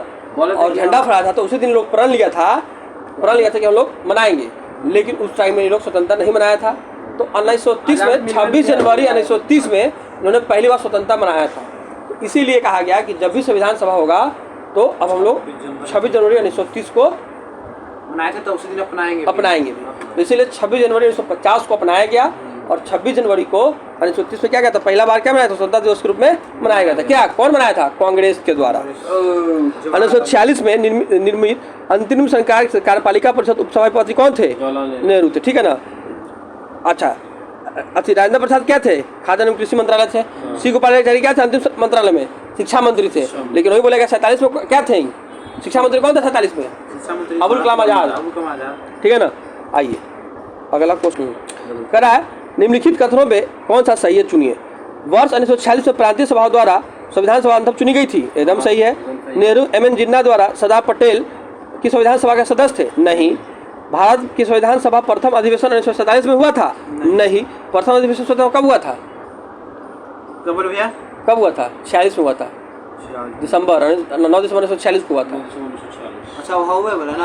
हाँ अरे हुए संविधान सभा का प्रथम अधिवेशन था, हुए वाला क्वेश्चन अब पढ़ो, फिर बाद में कहोगे भैया गलती बता दी है, पढ़ना है नहीं। आइए भारत का संविधान 26 जनवरी 1950 को अंगीकृत किया गया था क्या? नहीं किया गया। कब किया गया था? 1949 को किया गया था। 26 नवंबर। हाँ चलिए आइए अगला क्वेश्चन। आइए अगला कि निम्नलिखित में से संविधान सभा के बारे में गलत कथन कौन है? इसने बड़ी संख्या में समितियों की मदद से काम किया। उनमें से प्रारूप समिति सबसे महत्वपूर्ण थी? नहीं। अल्पसंख्यक समुदाय जैसे ईसाई, एंग्लो इंडियन और पारसियों को सभा में पर्याप्त प्रतिनिधि दिया गया था? ये भी नहीं। ठीक है ना। आगे, इसका निर्वाचन स्वाभाविक बहस मताधिकार पर किया गया था? एकदम सही। इस चुनाव प्रक्रिया 1935 के अधिनियम 26 अनुसूची पर आधारित थी। कर, संपत्ति और शैक्षणिक योग्यता के कारण मताधिकार सीमित था? तो यह भी गलत। केवल इसका निर्वाचन जो हुआ था सार्वभौमिक मताधिकार के किया गया था। किसका? रुको ना, तुम हम बता रहे हैं अभी। हाँ, तो किस पे किया गया था? क्या बोलिए? तो गलत कथन चुनना, तो ये हम लोग का सही हो जाएगा, बाकी सब गलत हो जाएगा। लेकिन बोलेगा ना कि निम्नलिखित संविधान सभा के बारे में, क्वेश्चन देखो पहले, ध्यान दो क्वेश्चन पे। निम्नलिखित में से फिर क्वेश्चन पढ़े, हम पढ़ रहे हैं, सुन लो पहले क्या पढ़ रहे हैं। निम्नलिखित में संविधान सभा के बारे में कौन सही है? तो इनमें बड़ी संख्या समितियों की मदद काम किया और उनमें प्रारूप समिति महत्वपूर्ण थी, सही हो जाएगा। अल्पसंख्यक समुदाय जैसे ईसाई, एंग्लो इंडियन और पारसियों के स्वास्थ्य प्रतिनिधित्व दिया गया था? किस अधिनियम से दिया गया था? बताएगा कोई हो? ईसाइयों के? हाँ, 33 वाला से 1919 के कनपट्टे लाल कर देंगे। ईसाई, एंग्लो इंडियन, ईसाई 1909 से दिया गया था पृथक निर्वाचन। किसको? मुसलमानों को स्पेशल दिया गया था। शिक्षा पर 1 लाख रुपया कब दिया था? शिक्षा दिया गया था ये कुछ बताइए पहले। 1813 में ये थे। ईसाइयों को, मिशनरियों को बुलाया गया था, प्रचार करने के लिए भारत में भेजा गया था। आगे बोलो। चाय चीनी खत्म कर, इसमें चाय चीनी कहाँ दिया हुआ है? तो ईसाई वाला बोले थे ना, तो ईसाई प्रचार करने के लिए आ रहा तुम्हारे भारत में। पहलू आए बहन चोदों। आगे आइए, अब अगला क्वेश्चन पढ़ते हैं हम लोग। भारतीय संविधान सभा के संबंध में निम्नलिखित में से कौन सा कथन रिकॉर्ड कह रहा है? भारतीय संविधान सभा के संबंध में निम्नलिखित में से कौन सा कथन सही है? ठीक है ना। तो यह बस मताधिकारी नहीं था, देखो नहीं था यानी सही है। यह प्रत्यक्ष निर्वाचन प्रमाण था? एकदम सही है। यह बहुदलीय संरचना नहीं थी? एकदम सही है। क्या थी? एक दलीय की बहुदलीय? एक दलीय, मतलब ज्यादा दल नहीं था यहाँ पे उस टाइम में। ठीक है ना। यह कई समितियों के माध्यम से कार्य करती थी? एकदम सही है। मतलब एक ए और 4, मतलब कि 1 और 4 सही है, बाकी सब क्या है आपका गलत है। ठीक है ना। आइए, निम्नलिखित में से कौन सा कथन संविधान सभा के विषय में सत्य है? ठीक है ना, सत्य बताना है इसमें। तो देखिएगा, यह बहस मत आधारित थी? नहीं भाई, नहीं थी। अभी बताए थे ना, नहीं थी। यह प्रत्यक्ष निर्वाचन का परिमाण था? नहीं भाई, अप्रत्यक्ष निर्वाचन चुनाव प्रणाली था। ठीक है ना। यह बहुदलीय निकाय थी? एकदम सही है। उनमें से अनेक समितियां माध्यम में कार्य करती थी? एकदम सही है। तो 3 और 4 ऑप्शन सी सही है। ठीक है ना। देखो क्या क्या नहीं था? एक तो बहस मताधिकार पे संविधान सभा का चुनाव नहीं हुआ था। दूसरा, अप्रत्यक्ष निर्वाचन चुनाव था, प्रत्यक्ष नहीं थी। ठीक है। तीसरा, बहुदलीय निकाय थी। चौथा, अनेक समितियों के माध्यम ने कार्य किया था। बहुत सारा समिति थी, कार्य संचालन समिति, प्रारूप समिति, हर एक समिति बनी थी। 50 में बड़ी मार मारेंगे। 50 में। हाँ, चलिए आइए आगे बढ़ते हैं। ये अगला क्वेश्चन 8 नंबर लास्ट क्वेश्चन है। तो इसका एक सही हो जाएगा, परंतु 2 गलती हो जाएगा। निम्नलिखित घटनाओं पर विचार कीजिए और इन्हें सही कलनाक्रम व्यास कीजिए। सबसे पहले लेकर आखिरी तक बताना है। ठीक है ना। बताना है कौन कैसे कैसे हुआ था। तो देखिएगा, प्रारूप समिति की नियुक्ति भारतीय संविधान अंगीकृत और अधिनियमित किया गया था। तो अधिनियमित और अधिकृत कब किया गया था? 1949 में। ठीक है। आइए, संविधान सभा प्रस्तुत होने की तिथि, संविधान सभा के प्रथम बैठक। तो प्रथम बैठक 1946 को हुआ था। तो पहले का हो जाएगा 4 ई हो जाएगा पहला। ठीक है ना। 1 नंबर 4 4, तो ई और ये ऑप्शन ए आंसर हो जाएगा। ठीक है ना। आप समझ रहे हैं? समझ रहे हैं बात? चलिए, आज का ये पे हम लोग खत्म करते हैं। आप लोग लाइक कमेंट शेयर कर दीजिए, बहुत अच्छा रहेगा हम लोग के लिए भी। और डेली आइए आप लोग 8:30 बजे, और बहुत अच्छा हम लोग करेंगे। धन्यवाद दोस्तों, आज के लिए यहीं, कल फिर मिलते हैं। 8:30 से 10:30।